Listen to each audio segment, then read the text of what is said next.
information on Wednesday, Rachel Reeves did mention this debt interest in quite a negative fashion, obviously, and blamed it on the Conservative government.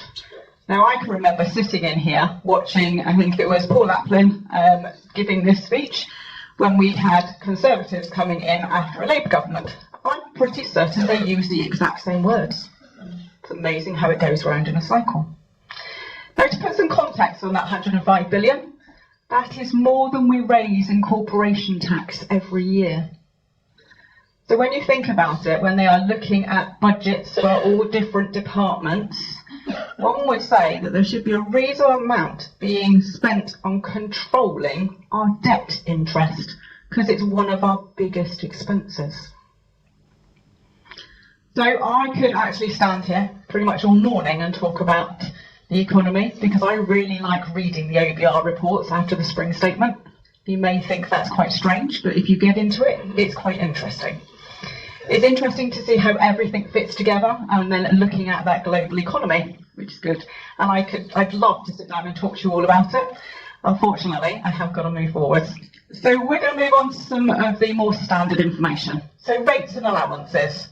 Now, I'm going to be honest, I actually used this slide back in October, and that's because it's not changed. Because we had no tax changes in this spring statement. But as I was going through my slides, I was thinking it was quite interesting with this slide as to how many items on there haven't changed for a very long time. So who can remember which year the personal allowance and the higher rate thresholds were frozen? 2021. So they were originally frozen in 2021, and they were going to be frozen until 2026. But that was extended to be frozen until 2028. Now, the additional rate threshold, that was historically 150,000, but in 22-23 it dropped to 125,140, and again it's going to be frozen until 2028. Tax rates, this is a nice one because actually tax rates on non-dividend income haven't changed for a long time. 20% for our basic rate, 40% in our higher rate, and 45% in the additional rate. Tax rates on dividend income, though, we did see a couple of years ago that these went up to 8.75%, 33.75% and 39.35%. So VAT is tucked down in the bottom corner, and that's because we haven't really had much going on with VAT for a very long time. It's been very stable.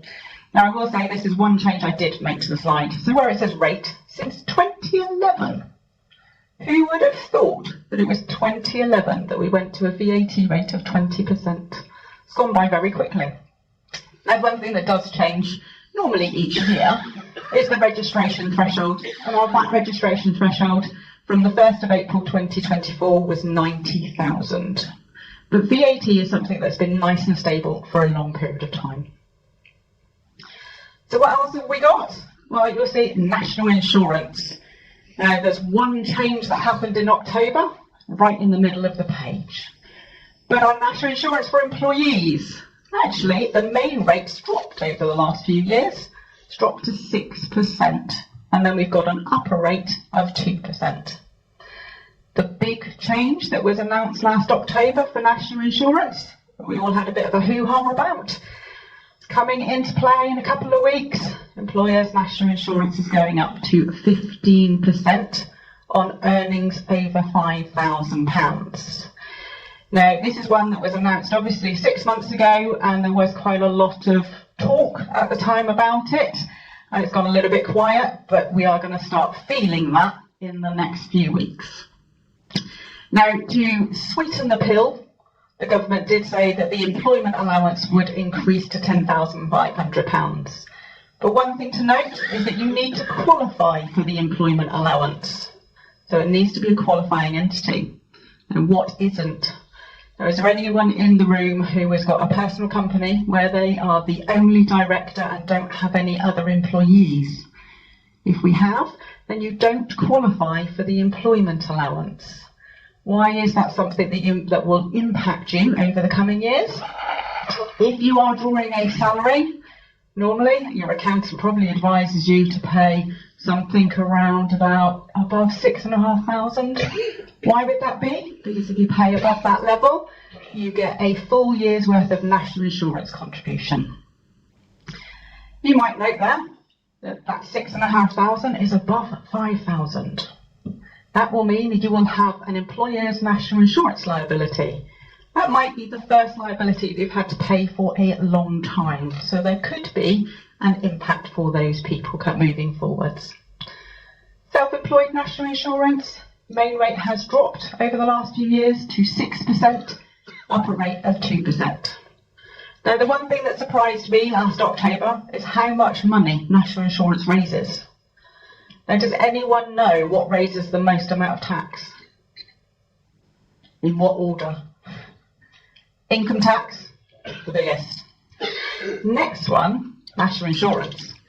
Now, I thought it would be something like VAT, because I've always thought income tax and VAT. Now, I will say VAT and national insurance do bump along or around the same levels, but your order of taxation of what raises the most money, you've got income tax, national insurance, VAT, corporation tax, and then what they class as other taxes. So what else have we got? Corporation tax. Have we seen change in the last 12 months? No. Have we seen change in the last 5 years? Yes.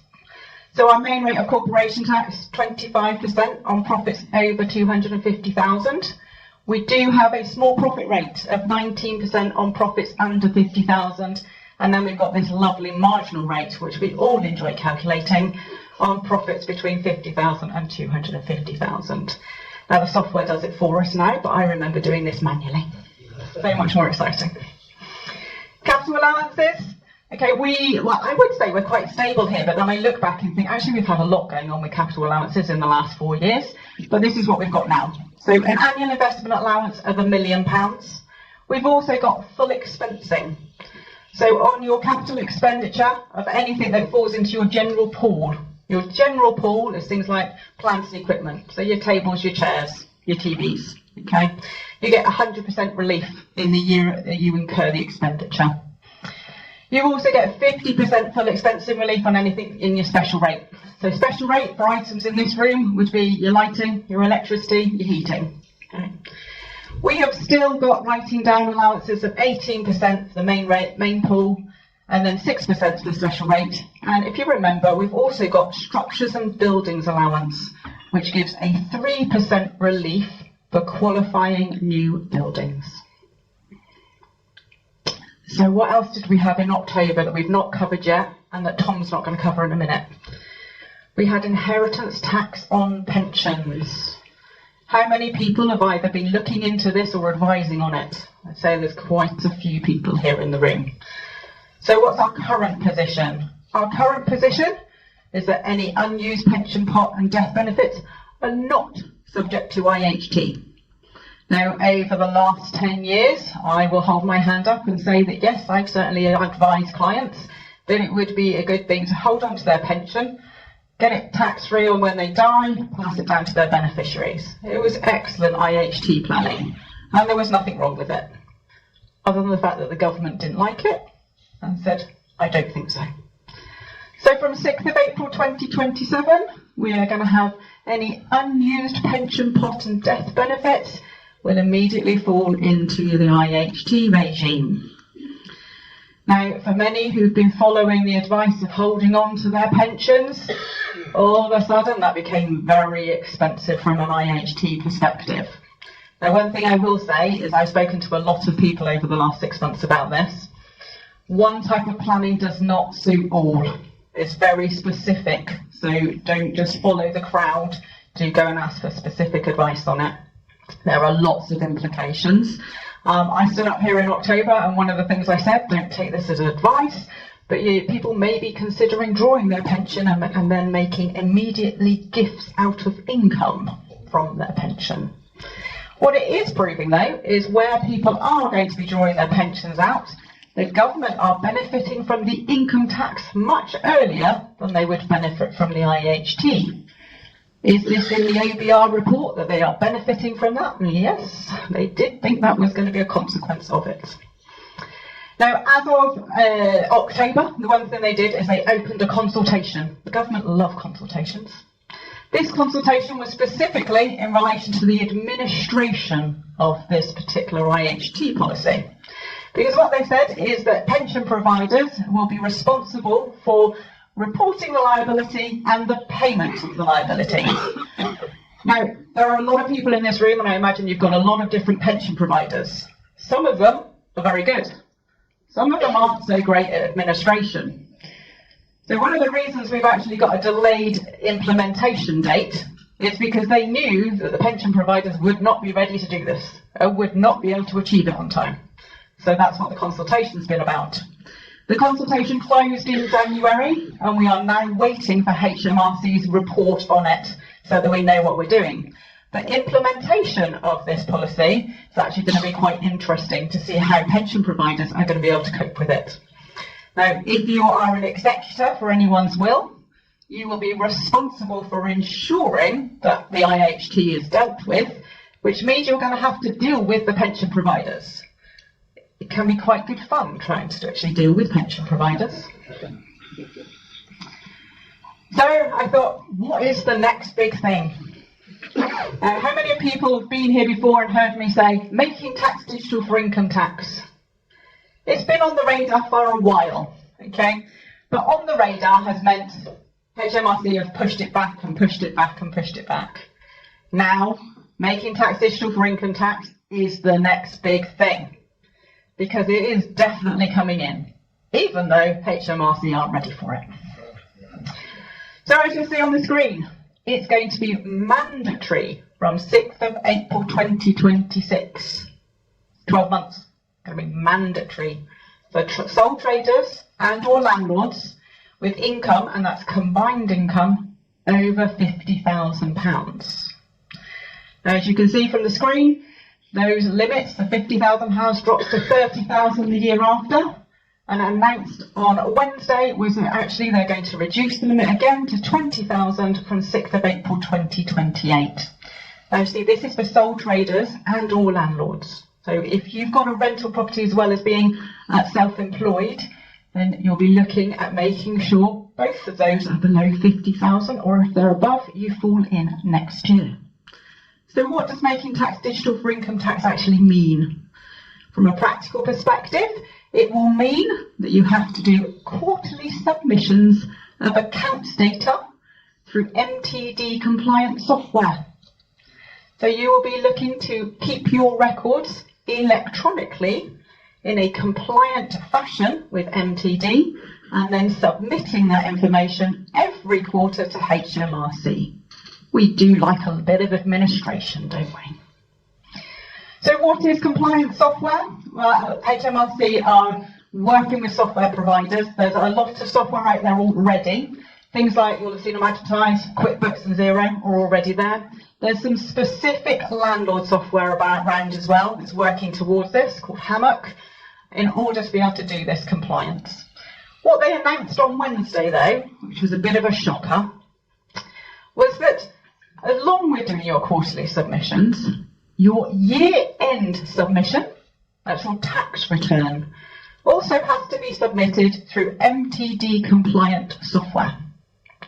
The HMRC software, so if you submit your tax return directly through the HMRC software, you will not be compliant. Therefore, you have to use something out there on the market.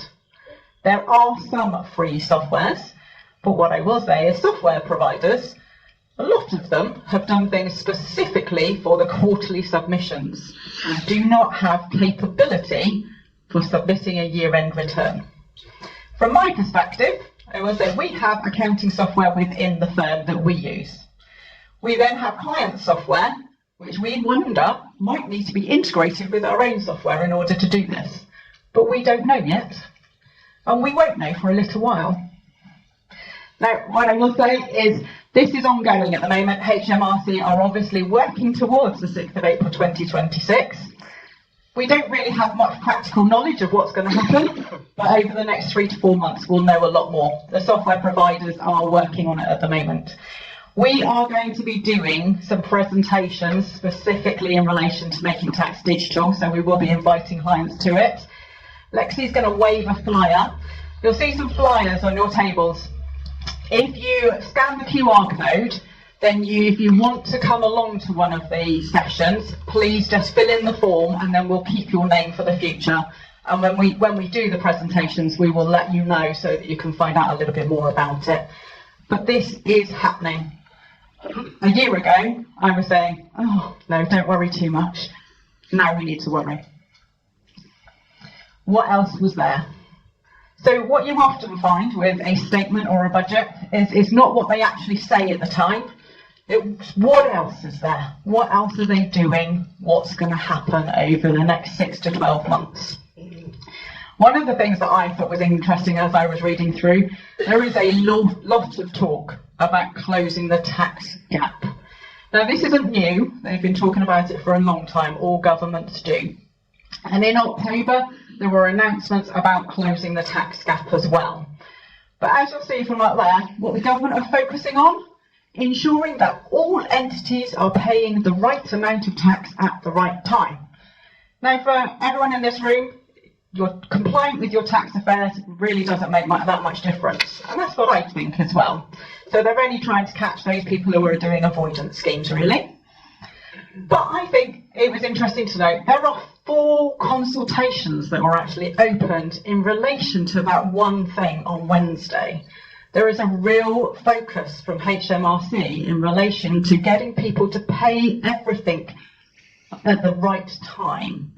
Now, if we think about MTD, now a lot of people will know about MTD for VAT and the penalty schemes for if you're late payment, if you're late filing. That's going to apply for income tax as well. There's quite a theme in relation to what the government are coming out with of actually being a lot harder in relation to people's tax affairs. And I think that's just something to keep an eye on moving forwards. In the forecast, you can see that they are thinking this will raise £1 billion of additional tax revenue. Now that's additional tax revenue including penalties and interest. So I think we might see HMRC having a firmer hand over the next 6, 12, 5 years even, for a long period of time, and it'll be just something to keep an eye on. Now, I'm actually going to pass over to Tom, because I know I've been talking for quite some time, and Tom will carry on with capital taxes. Good morning, everyone.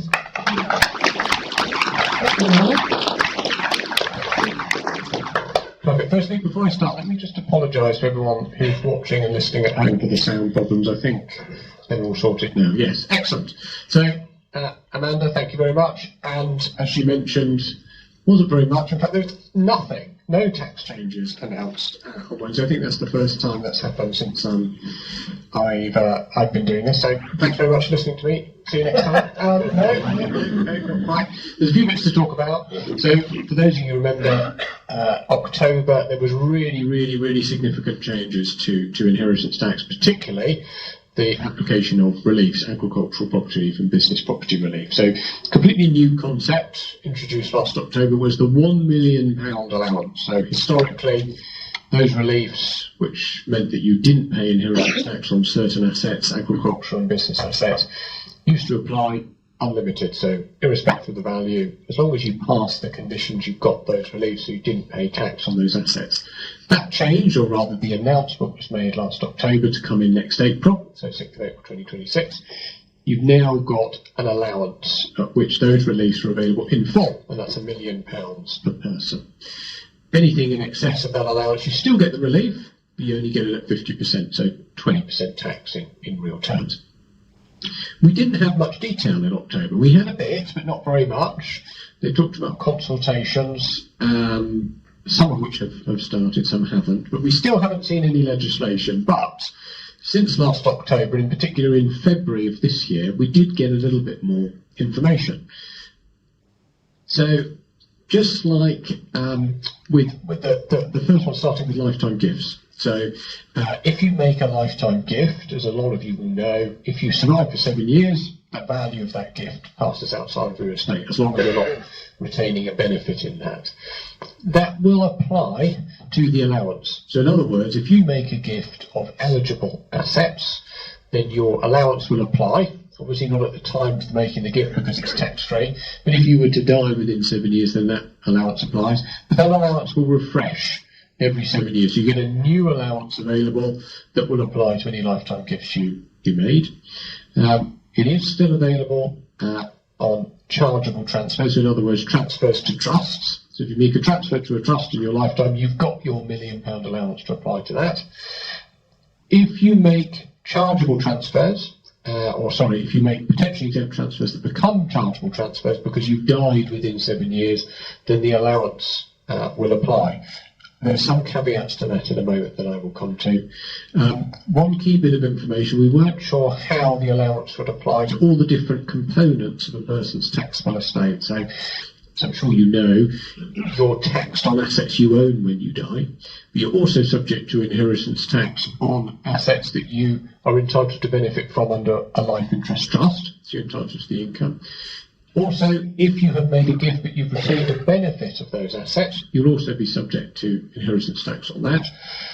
They confirmed in February that the allowance will apply proportionately to those assets. So in other words, there'll be no distinction.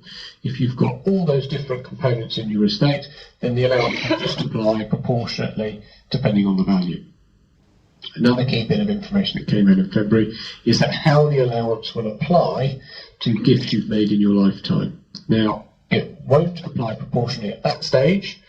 For those type of assets, so gifts you've made in 7 years but you've died before that 7 years have expired, the allowance will apply chronologically. So just like it does for your nil rate band allowance, if you've made more than one gift or made a series of gifts in your lifetime, that allowance will apply. Being announced on Wednesday that it's not transferable between spouses. In other words, you either use your allowance or you lose it. So for those of you who know, nil rate band allowances have since 2007 been transferable between spouses. So there was some thought that they might apply the same principle. They haven't. So for trusts, the allowance, each person has an allowance per trust. So the trust rules are different depending upon when you set up a trust. If you had a trust that you created pre the 30th of October 2024, so pre last year's budget, then that trust has its own allowance, its own £1 million allowance to apply. But if you have set up trusts after that date, then you just have one allowance, so one lifetime trust allowance that applies to all of the trusts that you set up post the 30th of October 2024. And that's a bit like the entrepreneur's relief rate or the business asset disposal relief rate. That is your lifetime allowance that applies chronologically to all the trusts you set up post 30th of October 2024. How will it apply to exit charges and 10-year anniversary charges? Well, that's different depending upon when the trust was set up. If the trust was set up pre the 30th of October 2024, then as long as you have a 10-year anniversary before that date, then the old rules, i.e. the unlimited application of agriculture and business property relief, will apply for the next 10 years. So in other words, if you have a trust that has got a 10-year anniversary before the 6th of April 2024, then for the next 10 years after that, you're still in the old regime. You don't go into the new regime.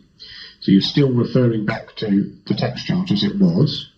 But going forward, you will have the allowance applied to the trust for the period post the 6th of April 2024, sorry, 6th of April 2026. So you're going to have a rather strange hybrid system applying to trusts for 10-year anniversary charges. So some of the things that they're talking about, the consultation that they haven't actually given much information on, is how it's going to apply to other types of trusts. So the trusts that are in the relevant property regime is discretionary trust. That's easy. We all know how that works. That is subject to the 10-year anniversary charges. But there are other trusts that are also subject to the relevant property regime. That's trusts, what we call 18 to 25 trusts. So you leave an asset to a beneficiary, that's a child or a grandchild, they're not entitled to the capital at 25. For the period between their 18 and 25, they are subject to the relevant property regime, so you pay exit charges when that trust ends. HMRC are currently consulting on whether the allowance, the £1 million allowance, will apply to those trusts. Their guidance in the consultation is they don't think it should, but they haven't said one way or the other. It'll be interesting to see the answers to the consultation and whether or not it does. They've also introduced the intention, nothing more than that, to introduce rules to stop people creating multiple trusts and fragmenting assets, and in particular property, between lots of different trusts to try and reduce the value. How those rules will work, I don't know. But they're consulting on it as we speak. Have we got anything more? No, that's me. I'm done. So, we haven't got much more information about the rules for inheritance tax. We know that they are consulting on the actual legislation. Maybe we'll get some more later in the year, but we'll just have to wait and see what other information we have. But not too many surprises. But at least we've got a little bit of clarity. And I say, emphasise little bit of clarity. Over to Alexa.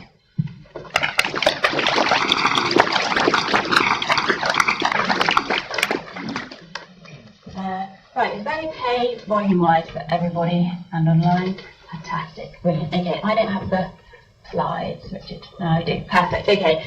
So before everybody runs to the hills, it is only a high-level accounting update. I'm not going to talk technical accounting, it's far too early, and I've had nowhere near enough caffeine to do that.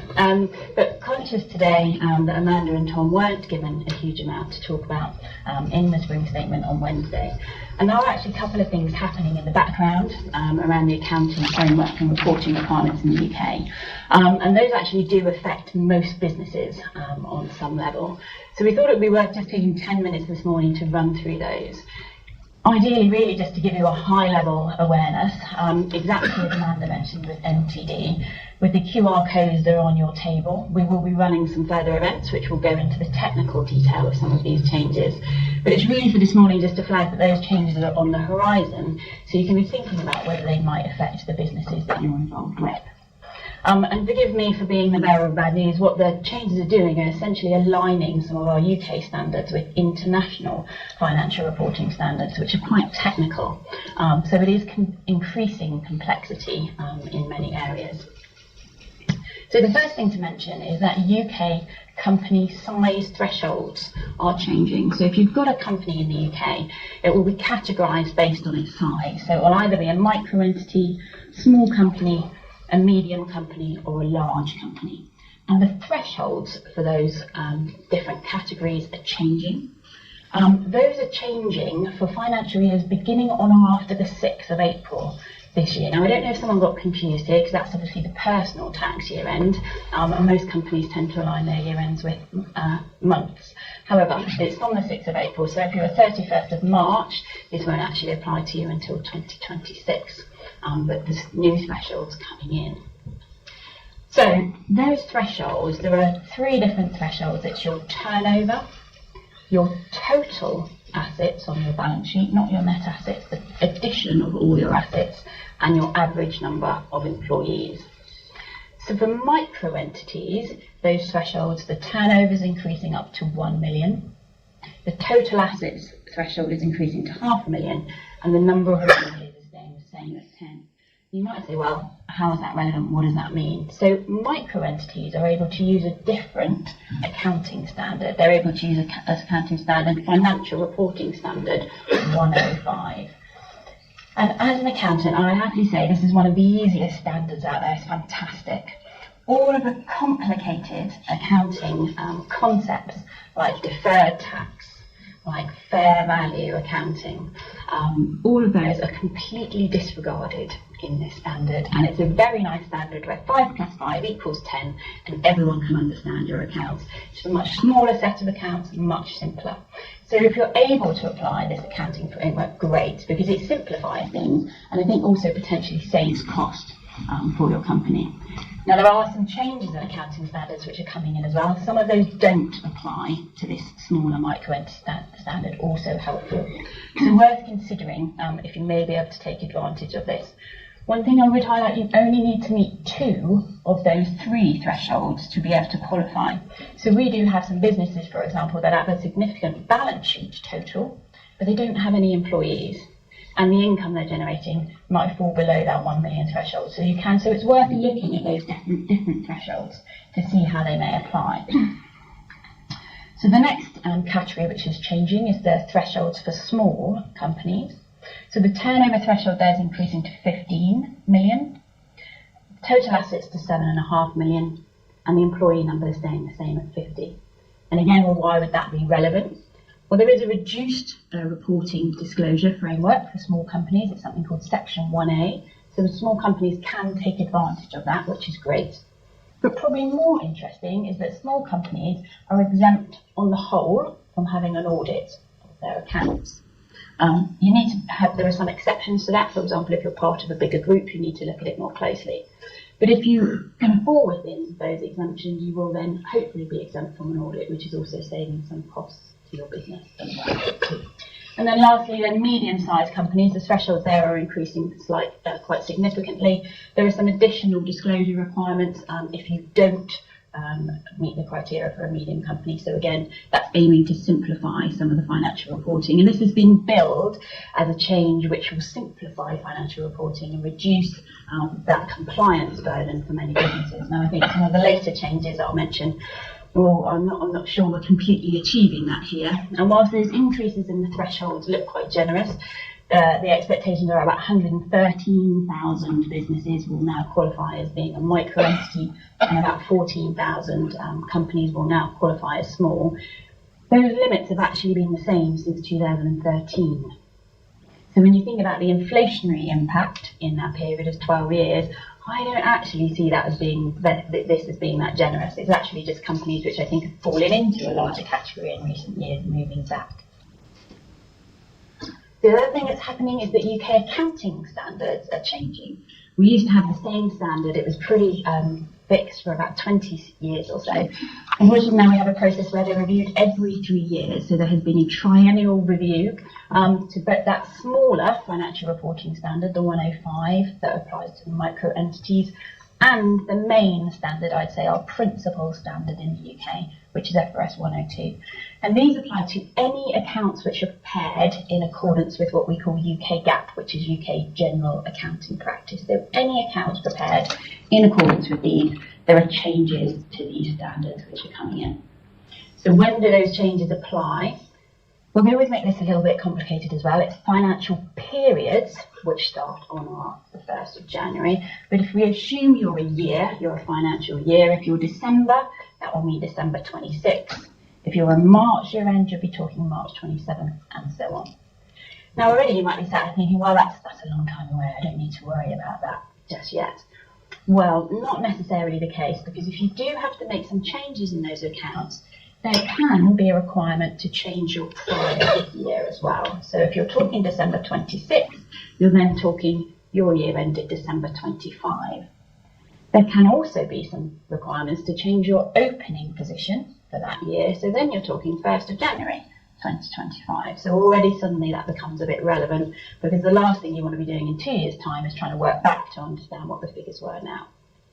So really flagging at this point that these changes are on the horizon, but worth considering what impact they may have. Early adoption is permitted, actively not encouraged, but if you want to, you come and talk to us. So what's changed? So bear with me, because I'm going to do some accounting bits, but try and keep it at a very high level. One of the main areas that's changed is accounting for lease agreements. So at the moment, what we have is 2 different types of leases under accounting standards. We have something that's called a finance lease, and that's where you have a long-term lease. It might be a big item of plant and equipment, or a long-term leasehold property. You're talking kind of 50 years, long-term leases. The way those are accounted for is you have an asset for that building or property, for example, on your balance sheet, and you recognise the full liability for all of your commitments over that full lease term. There's then a second type of lease, which is called an operating lease. Now, these are your shorter term leasehold properties, if you're renting a shop, for example, or your equipment. So your photocopier, for example, may well be under an operating lease. And these at the moment are recognised within your accounts, just within your profit and loss account, when you pay that lease payment every month or every quarter. It's really quite simple accounting. We can all understand that. We get a bill in once a quarter or once a month, we pay that amount. Maybe like your phone lease, for example, your mobile phone, that would be considered generally to be an operating lease. So what's happening under the new standards is the concept of operating leases is pretty much disappearing for all leases. Now, there are some exemptions, but there are not many. that concept of an operating lease is disappearing, and they're saying that all leases on the whole will be accounted for by recognising an asset and a liability for all of the payments that arise under that lease agreement. So if we look at what that might look like from a balance sheet perspective, and I appreciate you won't be able to see my detail there, but what happens is you have what's called a right of use asset that will be recognised on your balance sheet, and that's the value of your ability to use that asset for the period of the lease. So taking a mobile phone, for example, it's a 3-year lease, you have a right to use that asset for 3 years, so that value then comes onto your balance sheet, either as a fixed asset or a current asset, depending on the term of the lease. You also then recognise a liability for all of those payments under the lease. So say, for example, you're paying £100 every year for the next 5 years. Well, you might think that gives me a liability of £500. It doesn't, unfortunately, because what you have to do is calculate the present value of that £500 and bring that figure into your accounts as a liability, and then apply interest to that over the 5 years to take into account the time value of money. It's really quite a complex, I would say. When we said earlier there was this desire to reduce financial reporting burdens, I'm not entirely sure that's being achieved here. What's really important for me, though, is to think about this from an income statement or a profit and loss account perspective. So if you think about how this is treated in the profit and loss account, at the moment we talked about that single expense line going through for your operating lease. You just pay that cost as it's code. Really simple, everyone can understand that. Going forward, that single lease expense will be replaced. That will disappear. That won't appear there in your income statement in that way anymore. And what you'll have instead is depreciation for your right of use asset and the interest charge on that liability as you increase it up. Now, if you just think about where those figures go in your profit and loss account, the expense sat above your EBITDA measure, but depreciation and interest sit after. So I was reviewing a share purchase agreement last night for somebody who's hoping to start their business. They've got an earn-out that's happening over the next couple of years. That earn-out's based on EBITDA. And I looked at it and said, well, which one?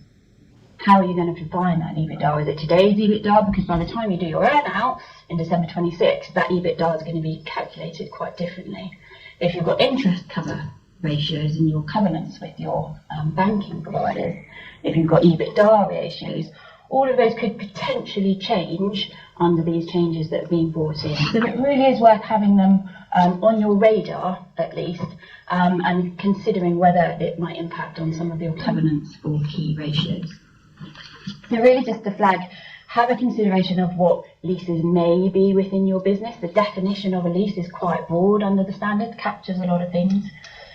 Think about what information you may hold on those leases and what you may need to have. We talked about the size thresholds earlier, and that included a total asset threshold. Well, you're now bringing these right of use assets onto your balance sheet. That will increase your total assets. So those increases in the size thresholds earlier are again now looking less generous. One of my clients is bringing a £3 million right of use asset onto their balance sheet as a result of these changes. So it's something very much to consider as well, because it could move your company into a different threshold, or different category, sorry. What I would say is if you can fall within the micro-entity regime, these changes don't apply to micro-entities, which is great. So it's only small companies and above. So another reason to see if maybe you can fit within those micro-entity thresholds. One other area which is changing is revenue and accounting for revenue. Now, confusingly, this applies to all entities, so both accounting standards. So this is in 102 and 105, so micro entities as well. Hugely onerous, I think, for small businesses, because this is very complex.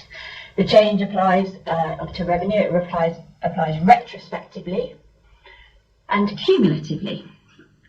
and it applies to any revenue contracts, and I'll talk about what contracts is very high level, that are not completed at the date of initial application. Now, your initial application could be 1st of January 2025 if you're a December 26 year end, so worth really thinking about this. So the changes for revenue are moving to what's called a 5-step recognition model. Now, bearing in mind this applies to the smallest companies now as well, so really quite challenging. What they're saying is you need to look at your contract with the customer, and you need to think about what performance obligations are under that contract. Now, it's complex terminology, but is there a warranty, for example, with the product that you provide? Because if there is, that's a performance obligation. If you say, if I'll fix it, if it breaks down in the first 6 months, that's a performance obligation under the standards. Is there any subscriptions? Are there any upfront non-refundable fees? Again, it looks at revenue in a very, very different way to what we're used to doing. Once you've worked out what those performance obligations are, what have you said you're going to do to the customer, you need to work out the price and allocate that price to the obligations, and only recognise that revenue when you see that you have completed that obligation. So if you're just selling a widget and you get 50 pence for your widget and you sell it, really simple. But if there's anything else going on as part of the product you sell, really need to consider how this could have a significant impact. And talking about that sale earlier, it's going to impact your revenue, that's going to have an impact on your EBITDA as well. So really something to be aware of. It also results in contractual assets and liabilities going onto the balance sheet potentially. So something just really to be aware of. Lastly then, charities. So the charities in the UK report under an accounting standard called the Charities SORP. That's based on those earlier standards we talked about, FRS 102. So those changes that are going into that standard will flow through to the SORP. Now, the SORP applies to any charities that prepare accounts on a accruals basis, so the scope of that change is quite significant as well. It would be fair to say that SORP making committee are possibly not as far along as maybe they might want to be with this, in that the publication of the new SORP isn't expected until later this autumn, but it will apply from the 1st of January next year. So we're a couple of months between the standard coming out and becoming applicable.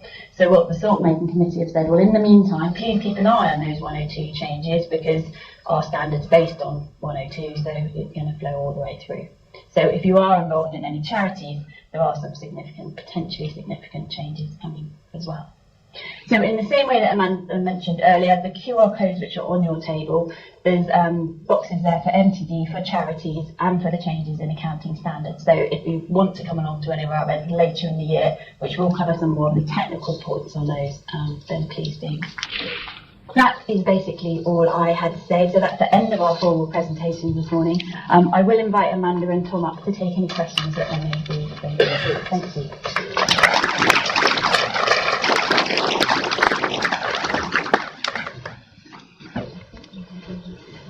Are there any questions?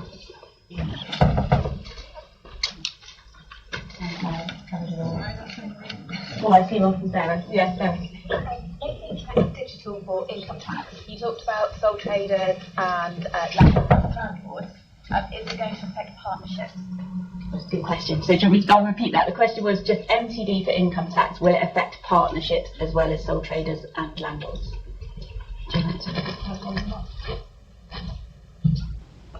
Very quick answer, not at the moment. Will do in the future, but they're not ready for that. So fortunately for everyone who's in a partnership, actually you don't need to currently worry about it. Now I say currently because actually with all of these things it will be something they are looking to do in the future. I'm sure we will be hearing more about that in 12 months, 24 months time.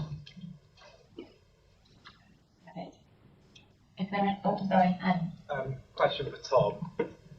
From a legal perspective, the changes to APR and PPR have meant that there's a solution banded about that if someone to die pre-April 26, you could look at varying wills, deed of variation, etc.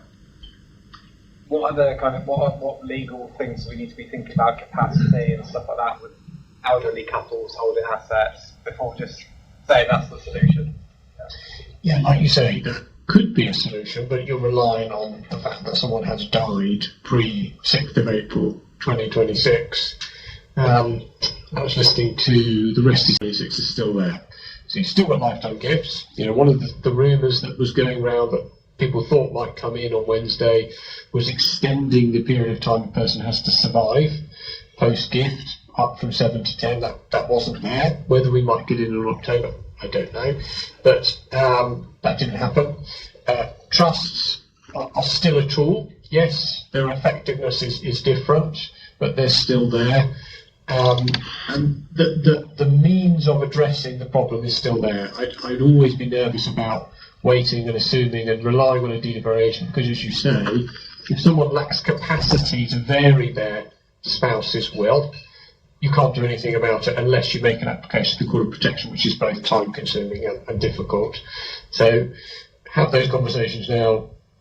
Try and do something if you can, or at least start that process. You know, I'd love to be able to say, I've got all the solutions, come and see me and pay me and I'll solve it. Actually, in reality, it's not a simple fix. It's an ongoing process, but the earlier you start that process, the more likely you are to be able to manage it in an effective way. Excellent. Amazing. Thank you, Tom. I'm conscious of time, and I know we're always trying to aim to let everybody go on time, so I won't take any more questions on the floor, but I know certainly Amanda and Tom and myself will both be around, all of us will be around afterwards, very happy to take any questions that anyone may have. So really just lastly, to reiterate our thanks to the racecourse staff, to our IT team in particular, because I think we've had a few extra headaches to deal with today, and to Tom and Amanda for their presentation this morning. Thank you.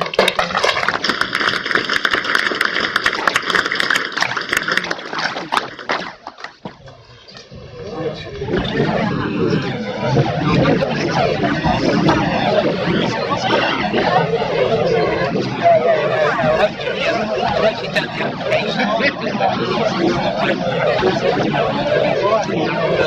application.